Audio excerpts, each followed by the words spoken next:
런던의 주인을 다투는 가장 치열한 싸움은 역시 첼시와 아스날이겠죠. 런던은 푸른색일까요? 붉은색일까요?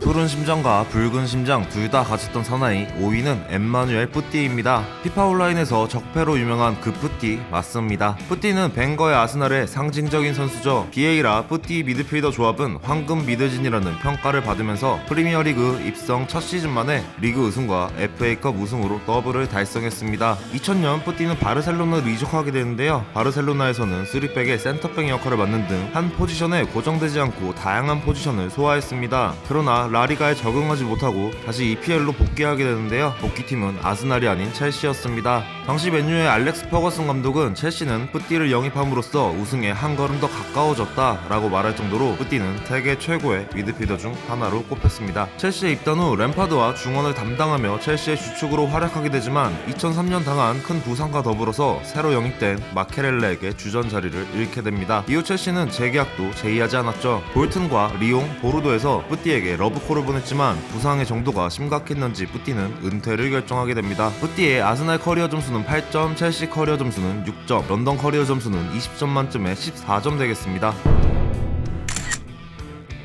4위는 니콜라스 아넬카입니다. 팀을 많이 옮겨서 전임맨의 대표 선수로 꼽히는 아넬카는 97년 아스날을 입단하며 EPL 커리어를 시작했습니다. 벵거는 세계 최고의 재능이라며 엄청난 칭찬을 하면서 영입했었죠. 리그에서만 23골을 득점했으며 아스날에서 더블을 달성하기도 했습니다. 아스날을 떠나고 레알로 이적하면서 그의 전임맨 인생이 시작되는데요. 레알 마드리드, 파리 생제르맹, 리버풀, 맨시티, 페네르바흐체, 볼튼을 거쳐 첼시로 오게 됩니다. 첼시에 입단하기 전 9년 동안 6개의 클럽에서 뛰었습니다.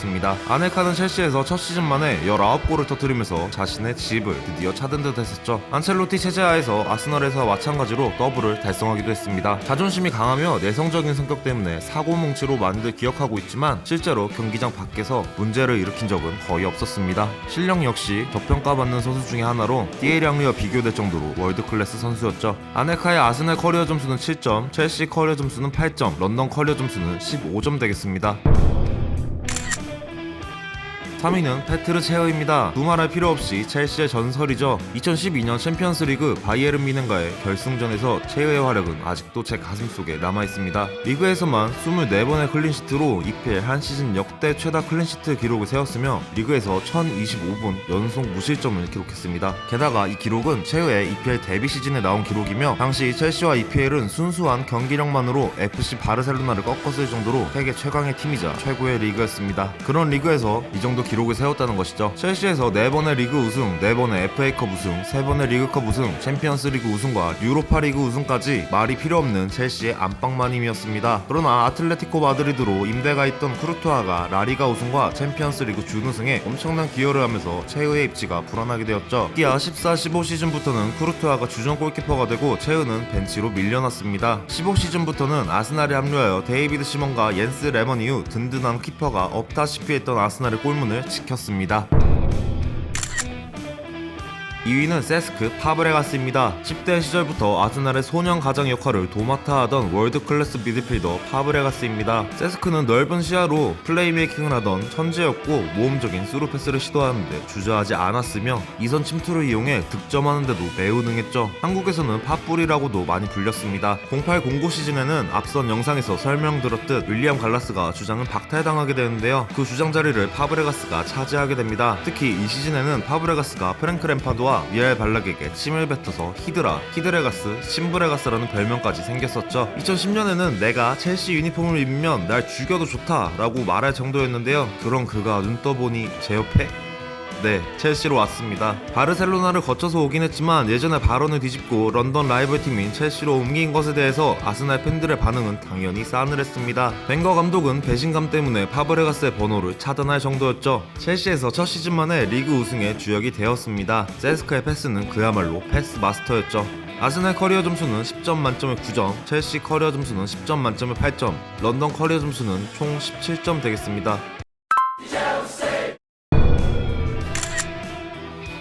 대망의 1위는 애슐리 콜입니다. 2000년대 초반부터 2010년대 초반까지 거의 10년 동안 세계 최고의 왼쪽 풀백으로 월드 클래스 선수였습니다. 잉글랜드 역대 최고의 레프트백으로도 평가받습니다. 아스날 유스 아카데미 출신으로 아스날에서 데뷔한 애슐리 콜은 아스날의 전성기를 함께 보냈습니다. 콜이 아스날에서 주전으로 활약했던 2000년부터 2006년은 EPL 우승 2회, 심지어 한 번은 무패 우승이었죠. FA 우승 3회, 챔스 준우승까지 하는 아스날의 눈부신 날들이었고, 유스 아카데미를 거쳐 최고의 시대를 함께 만든 콜은 아스날의 사랑을 받을 수밖에 없었습니다. 그러나 주급 인상 문제로 아스날과 불화를 겪었고, 역시 첼시와 불화를 겪고 있던 갈라스에 현금을 얹어서 첼시로 트레이드되었습니다.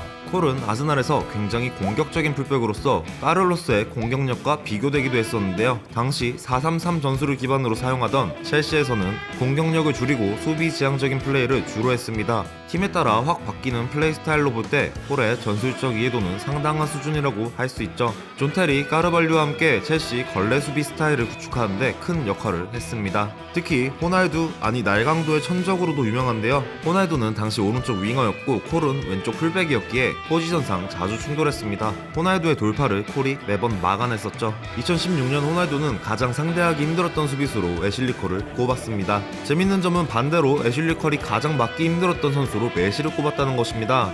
그런데 애슐리 콜 커리어 통틀어서 메시에게 단 한 골도 실점하지 않았었죠. 여러모로 대단한 선수였습니다. 아스날 커리어 점수는 9점, 첼시 커리어 점수도 9점, 런던 커리어 점수 18점으로 1위를 기록했습니다. 이상으로 영국 일간지 미러에서 선정한 런던 커리어 점수 순위를 알아보았는데요. 시청해주셔서 감사드린다는 말씀 전하면서 다음 영상은 더 좋은 영상으로 찾아뵙도록 하겠습니다. 감사합니다.